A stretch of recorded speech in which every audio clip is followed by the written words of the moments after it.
Hi everyone, my name is Buddy Gott. Welcome to Buddy's Writing Show. Tonight is episode 48 of the show, and I'm very happy to have with me best-selling author Tess Thompson. Welcome to the show, Tess. Thank you. Thanks for having me. Oh, my pleasure, my pleasure. I've been hearing about you for quite some time, and my lovely wife Lisa, I know you're familiar with, you're friendly with her, and she had just read your brand new book, Duet for Three Hands. And I'll tell you, I love that title. That's such a. She told me about that. I'm like, that is one of the best titles I've ever heard. That is an awesome title. There's a story behind it, which is kind of crazy if you want to hear that. I would love to hear it. Yeah, so I wrote the first draft of the novel, and in it, not to give too much away, but it's basically a love story about these two pianists, and he has lost the use of his left hand.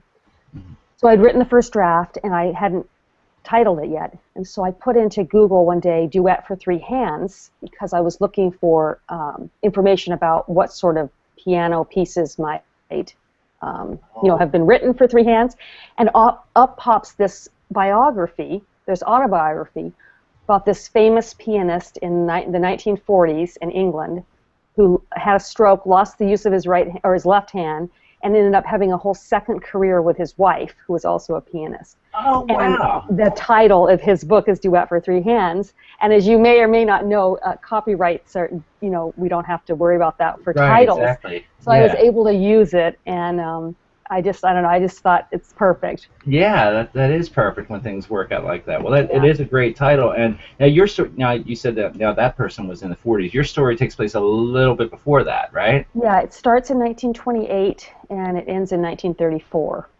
Oh, okay, great. And now I know you have some other series out now. Is this a series as well? Yeah, it's my idea is there'll be three of them. And the story ends, like I said, in 1934, and some of the characters are headed to France for various reasons. So my idea is to pick it up at the outbreak of World War II. Oh, okay, great. Yeah, so I haven't started it yet. I kind of have it in my mind what I would like to do, but my writing process is pretty fluid, so a lot of times things change. But I'm right in the beginning stages of research for that. My other series are all contemporary, and so I can write them a lot faster, obviously, than the historical. But I have this just deep passion for history, and so that's just a way for me to kind of merge two interests. But like I said, it takes a lot of research, and then you're always worried, did I get everything, did I capture things accurately, and so forth.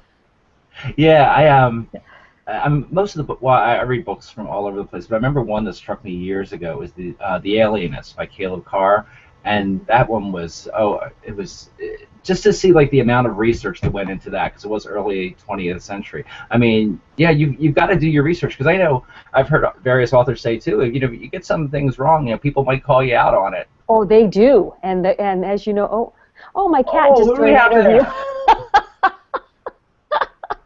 Now, was that you have a cat named Midnight? Is that right? Yes, and Mittens, and that was Mittens. Oh, okay. Well, welcome to Buddy's Writing Show, Mittens. Never one to lose, out on a party. She's here. So we were talking about the research, and you said, people call you out on it. Oh, absolutely, and I mean, especially now, with, that anybody can leave a review. And we love that because it helps spread the word about our books. But then there's also the flip side, which is that everybody's a critic now. And and sometimes, because I do read a lot of historical fiction, I'll see criticism in reviews that's actually not accurate. They're calling the author out with information that isn't correct. So, it's very risky to write historical fiction, and I am nervous about it, I'll say that. And I also could anticipate some controversy in that one of the main characters is an African-American young woman, and obviously I'm as white as they come. So I wonder about that too. I know that the woman who wrote The Help, she suffered a lot of criticism for that very same thing. So we'll see how that goes, but you write the stories that come to you and that you live in your heart, and that's all we can do, and hope Yeah, that's that all we can readers do. respond. Yeah. Exactly, exactly. And but yeah, I mean, some people. I mean, any people that like really get into writing reviews like that. I mean, some of you are just a little too nitpicky, really.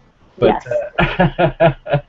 but I'm like you. I'm a history buff, and I think that had to have been a lot of fun for you. You said you're very into history, so doing the research, that was a blast.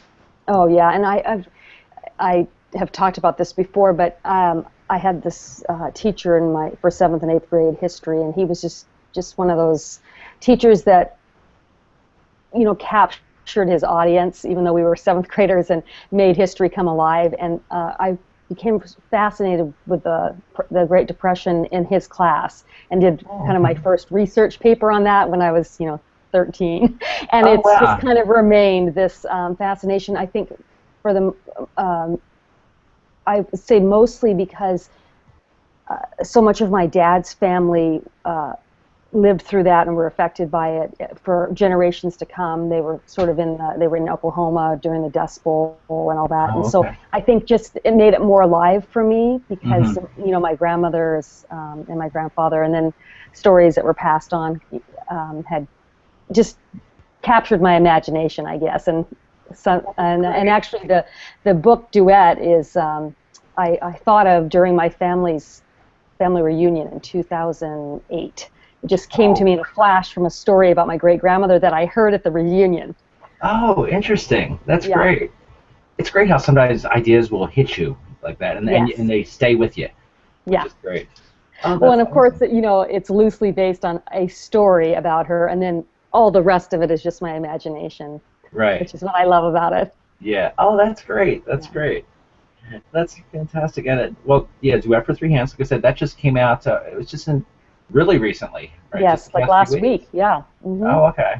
Well, everyone, you should check that out. And boy, you've got a lot of other books too we could talk about here. Now, correct me if I'm wrong, but your first release then was the first of the River Valley collection, correct? Correct. River Song. Yeah, in 2011.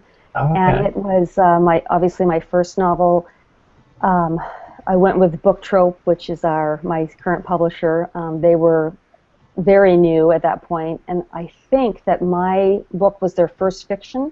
They'd done some nonfiction, and we just had great success with it.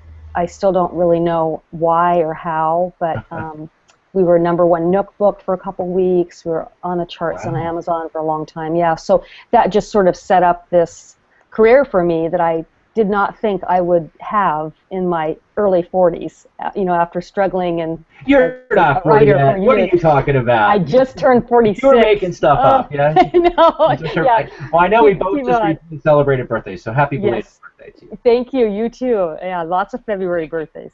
Yes, yes. Well, now, when you had that book, did you plan for that to be the start of a series, or you weren't really sure at that point? Or? No, I did not think that actually. I hoped that it could turn into a series, but I didn't really have much hope that anybody would read it. Mm-hmm. So I just thought, I'll see. The premise of that series is it's set in this little tiny town in Oregon, loosely based on the one that I grew up in. Mm-hmm. And the town is dying. The timber industry's dying, and it's sort of being taken over by meth people, like many small towns are. And the main character, who has had a loss of her own, moves back to her hometown and decides to sort of band together with this group of misfits to reinvent the town as a tourist destination. Oh, okay. Yeah, and they start with opening this gourmet restaurant with all local produce and all this sort of thing. And so my idea, if the book took off, which I did not think it would, is that each new book in the series would be another new business opening, and so as we go on, this town begins to transform. Oh, okay. And so the characters, there's always one main romance, a couple that's basically introduced in the book before, and so the characters from the beginning continue on. Oh, that's great. Yeah. That's the kind of series, that people could really get wrapped up in. That's fantastic. And you have another series too, and I love your titles. Well, let me go back to River Valley for a second. There's currently 3 books. 3, yes, yeah. And the 4th will come out probably right before Christmas at the end of this year. Oh, okay, great. And if people want to check them out, check them out. And you also have a collection, right, with the three? Is Yes. that right? Yeah, you can buy the bundle. There's three, Okay. and then it's a bonus book with Blue Midnight, which is the a new series, not the latest book, but the one right before Duet for Three Oh, Hands. okay, great. Yeah. And I've got that here in my notes. I do. Okay. You're so prepared. Well, well, thank you. Let's go now. I like this one too. Caramel and Magnolias. Hmm. What a great title. Yeah, well, so that's a series that is set on the Oregon coast, fictional town on the Oregon coast called Lately Bay. So the title or the series is named Lately Bay Collection, and there'll be another one of those coming probably 2016. But the main character is a police detective, and he thinks that women always smell of two things. And he has this sort of gift. Every time he meets a woman, he automatically will say in the book what they smell like. And so each main character, each heroine for each of the books, it's their smell that is the title. Oh, okay. So Caramel, Wow. Magnolias, Tea, and Primroses, and it's always something edible with a flower. Oh, that's really cool. I like that a lot. That's great. So we got Caramel and Magnolias and Tea and Primroses, and you mentioned Blue Midnight that came out prior to Duet for Three Hands, Yes. right? Oh, okay. Yeah. Awesome. And Wow, that's you're very busy. You must yes. write all the time. I am busy with it. I have put myself on a rapid pace because I'm a single mother and I'm trying to support two little girls. So I have a sense of urgency about continuing to get books out. And a lot of it, so much for writers, is just our mental. Our mental state of, yes, you can write every day. It's like exercise. You can make excuses, or you can just get your butt in the seat. That's what I call it, butt in the seat. Exactly. So And it's funny how it is like exercise because you get into your groove, you're doing it regularly, and it becomes I don't want to say it becomes easy, but it becomes easier when when you are doing it on a regular basis, and you skip a couple weeks, just like if you do with exercising, and it's tough to get back into it. it really is. I think it's almost a fear thing because you think, I haven't written for a couple weeks. What if I can't? What if I've lost it? Right. Yeah. Years ago, I heard the actor. Oh gosh, no, I'm not going to think of his name. I'll think of it later. But he's a character actor who's been in everything. And somebody asked him one time, well, why are you so hell bent on one movie after another? And he said, well, I'm always afraid I won't get another gig. So if somebody offers me something, I go ahead and take it. And that always stuck with me kind of as a great analogy for writing, too. Because I definitely am sort of fear-based on it. Like, oh, I've got to write every day or it might never happen again. At the end of every novel, I think, I don't know if I can do this again. Now, how far back do you go with writing? Because I was looking through your bio and I saw that actually I saw you actually are a playwright also, which I think is fantastic. Yeah, so I have a degree in theater with an emphasis really in acting from USC, and my idea at the beginning kind of stages of my adulthood was that I would be an actress, director, playwright, like a life in the theater. Okay. And so when I finished USC, I moved up to Seattle because we have a great theater community here. And I did that all through the 90s, nothing, none of the big houses or anything, but some fringe theater, and directed a lot. And then I wrote a play in 2000 that won a local playwriting contest. It was sort of my first full-length play. And with that came a couple productions of the play, and I had this kind of epiphany. I mean, it sounds so trite, but I literally was sitting in the audience. I had also directed this particular version of it, and I was 6 months pregnant with my oldest daughter, who's now 12, and I remember thinking, I don't think I'm a playwright. I think I'm a novelist. And it was just really? like this, like the voice of God or something, yeah. And because the theater is very, I would say edgy is a good word for it. And that's not really my sensibility. I like love stories. I like happy endings. I like to write about relationships and family, family interaction, all that sort of thing. And so it's not really appropriate for plays. So I thought, I'm just gonna, and then of course I had two children, and I had a day job and things get in the way. But when my youngest was born, she's 8 now, I did not go back to my day job. I had like the, business corner office job, and I gave it up and decided to stay home with the kids and write a novel. And my goal was to finish it and have it published by the time I turned 40. And I don't think I made the publishing goal, but shortly thereafter. Oh, that's fantastic. Yeah, and it took me a while to find the right publisher for it. And like I said, a book trope, it's a long story, but it was sort of a series of happy coincidences that we found each other, and it's been a very good pairing. They've been very, very good to me, and I like their model, and I like the ingenuity of their ideas, and also that the author has so much control over the product. Yeah, I've been very impressed with Book Trip. Like most people that have, been paying attention to all this kind of stuff for the past several years. And actually, I've heard of Book Trip, but just in the past several months, I've gotten to know some people, like Jesse James Freeman. I know you're friends with Jesse James Freeman. He was on the show recently, and yeah, it's really impressive the way that they work over there. Yeah, and they call themselves a hybrid, and it really is sort of this, some place in between traditional publishing and self-publishing, in that the author does get a lot of control over the final book, and we can put them out quickly. Whereas with traditional publishing, you're looking at several years by the time. But yeah, so there's pros and cons. And I was just at a writing conference last weekend on the Oregon coast, and a lot of the students wanted my opinion. Well, what's the best? There's so many choices. What's the best thing to do with publishing? And I always say it's just such a personal decision. What do you want from your career? What are you looking to do? What are your goals? What kind of books do you want to write? And so all of those things can weigh into the decision. Yeah, it is very personal. I know one of my friends not too long ago, one of my writer friends, he kind of caught hell from some people who were, he mostly hung out with self-publishers, and I think all of them were really telling him, that's the way to do it, that's the way to do it, that's the way to do it. He goes, but you know what, I've always wanted to see my book at my local library. I used to go to this one local bookstore, and I imagined it right there on that particular spot in the shelf. And yeah, like you said, it is very personal. There's really not a wrong way unless it's a wrong way for you. Absolutely, yes. Your own dreams with that.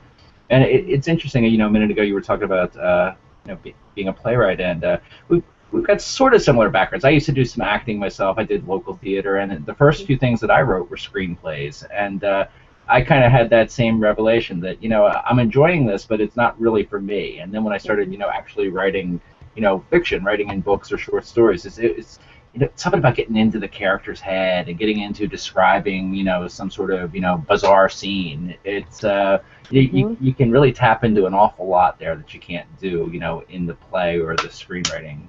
Well, yeah, and also, film and plays are such a collaborative effort.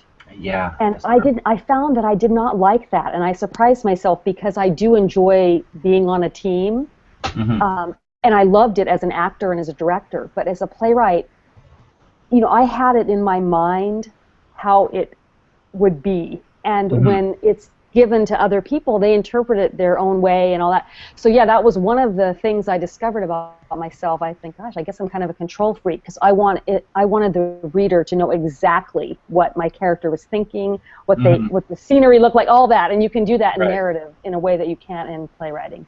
Right. Yeah, and it is such a collaborative effort, and you don't want to see your stuff, really messed with too much by other people. Because I know I was in a play once, and this one actor who had really thought he was hot, he's like, oh, my character would never say it that way, and he would want to change the lines. It's like, pal, you didn't write this stuff. Yeah. And when you're a new playwright and you're putting up a new play up, the actors have a lot of opinions, and they will say things like that, like, well, I don't think she would do this, and well, I'm the playwright, and this came from my head. So yeah, you do. But then you start doubting yourself, and so that was kind of a learning experience for sure. I bet. And I wanted to ask you, is it true what I heard that you and Jesse James Freeman are going to be doing a Zumba instruction book together? Is that right? Yeah. Jesse, you heard this? It's actually going to be an online series, so oh, really? Film. Oh, okay. Yeah, mostly taught by Jesse. Yeah. Oh, great! I want to see that. In a coin skirt. He'll be wearing a coin skirt. But seriously, now you are into Zumba, right? Yes. And I had to clarify with you before the show that it's Zumba and not Zumba. So Right. I've mispronounced it, and I've heard it. What is it? Sort of like it's like an aerobics dance Yes. It's kind of thing. it's the new age of like aerobics classes when we were younger. You know, the jazzercise and all that. It's kind of the next iteration of that, but it's actually Latin based. So it's a lot of hip movements and different things. And actually it's a inside joke about that I'm the queen of Zumba because I'm actually terrible at it, and you can ask any of my Zumba friends and my Zumba instructor who's awesome. But I just love it. I love to dance and I love music, and it's also a very social thing for me because I do work alone, so I love to see my Zumba gals every morning, and it's great exercise. It looks like it. I was telling you before the show too that they had a demonstration in my workplace because I work for like a big department store that was trying to sell athletic type things, and they had a couple of those things there, and it really does look like a lot of fun. I would probably hurt people out there. Just, I would. 'Cause remember when like the Macarena and stuff was big? People would move away from me because they were afraid of like me falling on them and breaking their own. Yeah, it's one of my teachers calls it an unplanned solo. When you go one way and everybody else is going the other way. I like that, if I'm playing solo. I have a few of those, yeah. So I wanted to ask you about your writing too a little bit, if you don't mind, because I'm always curious about this, and I hear different answers from different writers all the time. Now, what's your writing process like for the most part? Now, obviously, with the Duet for Three Hands, you had to do a lot of research and such. Mm-hmm. But do you tend to plan and outline a lot before you start your stories, or do you just go with like a basic idea? How's it work for Tess Thompson? So I usually have an idea for a character first that kind of just plops in my head, and I have a kind of an extensive character worksheet that I use before I do much plotting. I kind of get the characters all fleshed out, and that could be my acting background that I come from from that perspective. And then once I have those characters really cemented in my mind, I do a loose, just story structure outline, like the inciting event, the several complications, the climax, and then the resolution. So I usually know the basic plot structure. Mm-hmm. That said, I sometimes change my mind, or sometimes characters sort of take me in a different direction. And so I like to be open during my process and just sort of kind of just let the muses instruct sometimes. Right. Yeah, and with my first draft, I write very quickly. I try to do 2,500 words a day until the first draft is done, and I really don't edit at all. I mean, sometimes, whole sentences, paragraphs will be deleted later and that sort of thing, but I just like to get the story splashed out, very bare bones even. Although that has changed a little bit as I've matured. I fiddle with things a little more than I used to in the beginning stages, but I really don't like to because I find the magic is in the rewrites. For me, I know a lot of people love the first draft. That's where, they just, it's so fun to kind of discover things. And I do enjoy that, but I like the rewriting much better, where I can go in and just fine-tune things and decide this flashback is too early or too late, or, just fiddling with the whole structure of it. So that's basically how I work. And I do a first draft, and then I do the second draft, and then I send it to my editor. And she's a very hands-on story editor, so she has a lot of influence. She usually sends me several pages of notes, sometimes a couple big things, and then some smaller things, but enough that sometimes it affects the story quite a bit. Not usually the plot, but how it unfolds, if that makes sense. Oh yeah, and I agree with you. I kind of like editing too. I mean, I think it's something that at first I dreaded it, but now it's like now I can really fix it up. I can touch it up. I can add a little bit more to this character, and it's funny and I agree with you too. Because I've had this happen where I've had like this one murder mystery that I've been working on, a pretty detailed outline, and one character who was really only supposed to be in there for 2 chapters. I ended up falling in love with this character, and it's probably going to have like a whole spin-off series. You never know how like those things will happen. You know, once you That's get what into I it, and love. just roll with Yeah. it. Yeah, it's fun. Yeah. It's a lot of That's fun. the magic. Yeah. It is the magic. Well, Tess, I thank you so much for being on the show tonight. It's been a Thank lot of fun you. talking with you.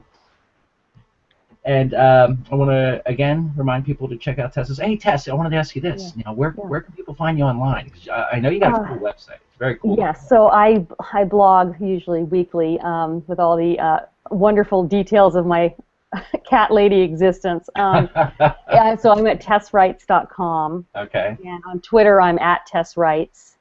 I'm Tess Thompson Writes at Gmail. I love to get emails from folks. I have a Facebook page. It's just Tess Thompson Author. Right. So yeah, you can find me pretty much anywhere. And I saw something today. Was it the Tess Thompson Daily? It's like a Yes, yeah. Okay, that looked like fun. It's fun, actually. It's a tool that just picks up other blogs or articles that you kind of put in your interests when you set it up, and it pulls these stories in and creates this little newsletter. So it's pretty fun because I find a lot of other authors that way and different neat things to read. Oh, awesome! Yeah, I want to check that out. Maybe there'll be a Buddy Got Daily. I think there should be. Yeah. Well, I'm going to include links to your places here on the show notes, and I thank you again for being on the show. Thank you. It was so fun. It went so fast, and we're already done. I know. It's the good times we're rolling here on Buddy's Writing Show because you were a great guest. You were a great guest. And everyone, check out Tess's books. Thank you so much for watching. If you're new to the show, please consider subscribing. I do these about once a week. This is episode 48, so you can check out the old ones, maybe watch the new ones, and most importantly, check out Tess Thompson's new book and all of her other books as well. Thanks a lot, Tess. Okay. Bye-bye. Bye-bye. We'll see you.